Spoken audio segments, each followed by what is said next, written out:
성경 읽어드립니다. 양문교회 박철효 목사입니다. 오늘 우리가 함께 살펴보게 되는 하나님 말씀은 신약 성경의 베드로 전서, 베드로 후서의 말씀입니다. 베드로 전서와 후서는 바로 예수 그리스도의 사도 베드로에 의해서 쓰여진 그러한 서신서로 알려져 있습니다. 특별히 베드로 전서 1장 1절로 2절에서 보시면은 예수 그리스도의 사도 베드로는 이라고 말하면서 사도 베드로가 이 편지를 쓴 것임을 우리가 알 수 있고요. 그리고 수신자는 흩어진 나그네들이라고 했습니다. 특별히 본도, 갈라디아, 갑바도기아, 아시아와 비두니아에 흩어진 나그네라고 했는데요. 여기서 말하는 이 5지역은 오늘날로 말하면은 주로 터키 지방에 해당되는 그러한 위치하고 있는 그러한 지방들을 말하고 있습니다. 갑바도기아, 바로 지금의 앙카라 쪽에 있고요. 그리고 아시아, 우리 소아시아, 에베소 살펴볼 때 살펴보신 것처럼 소아시아 지방을 말합니다. 갈라디아 지방 역시 바울의 1차 전도 여행 때 다녀왔던 그 지역을 말하는 것으로서 지금의 터키 지역에 있는 여러 지역에 흩어진 그러한 믿음의 사람들을 향하여서 쓰여진 서신서라고 할 수 있습니다. 특별히 이들은 하나님께 주님 예수 그리스도의 피 뿌림을 얻기 위하여 택하심을 받은 자들이라 라고 했습니다. 이러한 자들에게 쓰여진 서신서가 베드로 전서 후서의 말씀입니다. 그리고 언제 쓰여졌느냐? 특별히 베드로가 죽기 직전임을 알 수 있는데요.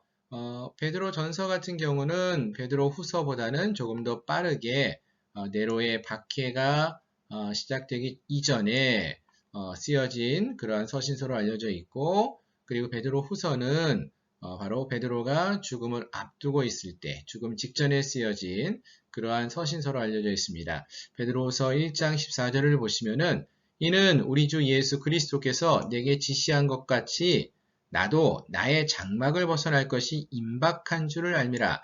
여기서 나의 장막은 바로 베드로가 자신의 육신을 의미하는 것이죠. 육신의 삶을 이제 끝날 것이 임박한 줄을 알았다라고 말하고 있습니다.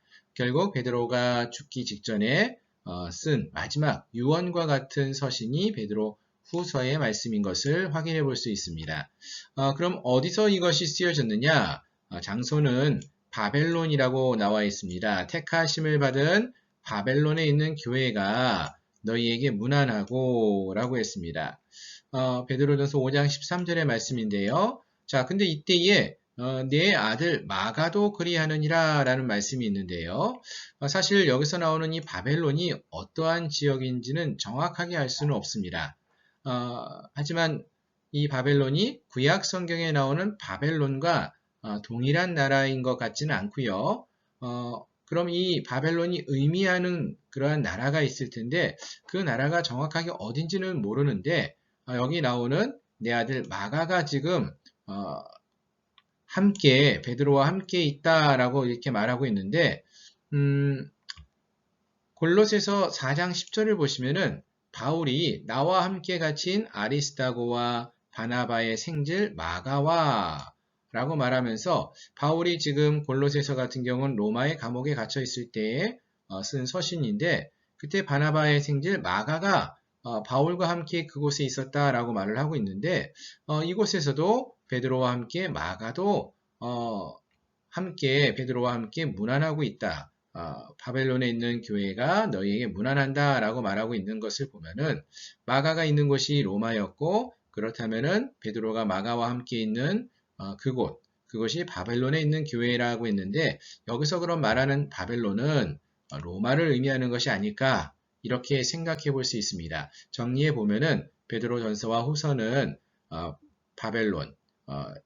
바벨론으로 의미되는 로마에 갇혀 있었던 로마에 머무르고 있었던 베드로가 죽음 직전에 또 네로의 박해 이전에 쓴 그러한 서신서이다 라고 볼 수 있습니다. 자, 베드로 전서의 내용을 좀 살펴보려고 하는데요. 베드로 전서는 고난 속에 있는 그리스도인들을 향해 쓴 서신이다 라고 할 수 있습니다. 베드로전서 2장 20절을 보시면은 선을 행함으로 고난을 받고 참으면 이는 하나님 앞에서 아름다우니라. 그러니까 선을 행하는 하나님의 백성들도 고난을 받을 수 있다라는 것입니다. 자, 왜냐하면은 지금 이 베드로전서를 읽게 되는 그 독자들은 수신자들은 지금 고난을 받고 있어요. 왜? 선을 행함으로써 예수를 믿기 때문에 고난을 받고 있다라는 것입니다. 그래서 베드로는 이들을 향해서 무엇을 말씀해주고 있느냐 하면은 너희가 선을 행하여도 고난받을 수 있다. 하지만 이 고난을 선을 행함으로 받는 이 고난을 받고 참으면은 하나님 앞에서 아름답다. 하나님이 인정해 주신다. 라는 것을 말해주면서 너희가 이 고난을 참으라. 이렇게 권해주고 있다라는 것입니다. 많은 사람들이 왜 우리가 예수님을 믿는데 이런 고난을 받습니까? 이러한 이야기를 많이 한 것 같고요. 이에 대한 대답으로서 이 베드로전서가 쓰여진 것입니다. 그러면은 선을 행할 때 고난을 받을 수 있고 참으라고 했는데 도대체 어떻게 참을 수 있느냐? 어떻게 참아야 하느냐? 베드로전서 2장 21절을 보시면은 이를 위하여 너희가 부르심을 받았으니 그리스도도 너희를 위하여 고난을 받으사 너희에게 본을 끼쳐 그 자취를 따라오게 하려 하셨느니라 라고 했습니다. 예수님께서 고난을 우리와 똑같이 받으셨어요. 그리고 이것이 너희에게 본을 끼치기 위해서, 그래서 예수님이 고난받으신 그 자취를 따라오게 하려고 예수님이 먼저 고난을 받았다. 따라서 우리가 고난을 참아야 되는데 누구처럼 고난을 참냐? 예수님처럼 고난을 참아야 한다라고 말해줍니다. 또 기억함으로 고난을 참으라고 말하는데요. 베드로전서 1장 1절과 5장 10절에서 보면은 이 편지를 받고 있는 수신자들이 자들에게 그들이 누구인지에 대해서 베드로가 말해줍니다. 베드로전서 1장 1절을 보시면은 흩어진 나그네라고 말했습니다. 즉, 이 나그네가 바로 이 베드로전서를 편지를 받는 수신자들인데요. 이 말은 너희들이 사는 이 땅은 너희의 집이 아니고 너희는 이곳을 지나가는 나그네와 같은 존재라는 것, 하나님 나라에 속한 하나님의 백성이라는 것을 기억하라. 그래서 이 땅에서의 고난을 참아라 라는 것인데요. 또 5장 10절 보시면은 그리스도 안에서 너희를 부르사 자기의 영원한 영광에 들어가게 하신 이가 잠깐 고난을 당한 너희를 친히 온전하게 하시며 라고 말합니다. 자, 보시면은 영원한 영광에 들어가기 위해서 잠깐 이 세상에서 고난을 당하는 것이다. 고난은 잠깐이라는 것 기억하고 이제 우리가 영원한 영광의 천국에 들어갈 것을 기억하라. 너희는 이 땅에 너희의 집이 아니라 너희는 나그네와 같은 존재다. 이 세상에서 나그네와 같은 존재라는 것을 말해줍니다. 이것을 기억함으로써 이 잠깐의 고난을 참고 영원한 천국을 소망하며 믿음의 삶을 살아갈 것을 권하는 것. 그것이 바로 이 베드로전서에서 고난 속에 있는 그리스도인들을 향하여 베드로가 전하는 그러한 말씀인 것을 알 수 있습니다. 베드로 후서는 그럼 어떠한 내용을 담고 있느냐?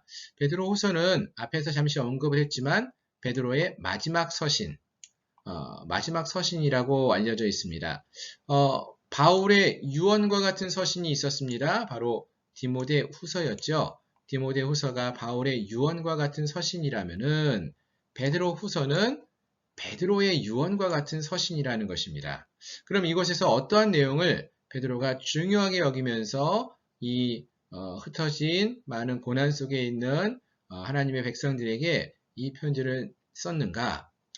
베드로후서의 내용을 보시면은 주님의 재림을 부인하는 많은 이단과 거짓 선지자들의 가르침을 받고 있는 자들에게 너희가 그 거짓 선지자들의 가르침을 버리고 또 예수님의 재림을 부인하는 이단들의 가르침을 버리라. 그리고 복음은 실지 않은 역사적 사건이라는 것을 믿으라. 이렇게 말해줍니다. 베드로가 자신이 경험했던 변화산에서의 사건들, 그리고 여러 가지 자신의 그 실제적으로 경험했던 그러한 것들을 예를 들면서 예수 그리스도는 실존하셨던 분이시고 또 분명히 그분이 예수님께서 재림하실 것을 말씀하셨고 재림하실 것이다 라는 것을 믿으라고 이 이단과 거짓 선지자들의 가르침에 빠지지 말고 그것은 버리고 예수 그리스도께서 재림하심을 또 심판하실 것을 믿고 믿음의 삶을 살아가라 라고 유언과 같은 메시지를 전해주고 있는 것이 바로 베드로 후서의 말씀인 것입니다. 오늘 우리가 이 베드로 전서와 후서의 말씀을 함께 읽으며 베드로의 그 마지막 유언과 같은 메시지, 하나님이 보내신 예수 그리스도가 다시 오실 분이심을 믿고 의지하며 말씀에 따라 삶을 살아갈 수 있는 저희 모든 성도님들이 되시기를 주님의 이름으로 축원합니다. 감사합니다.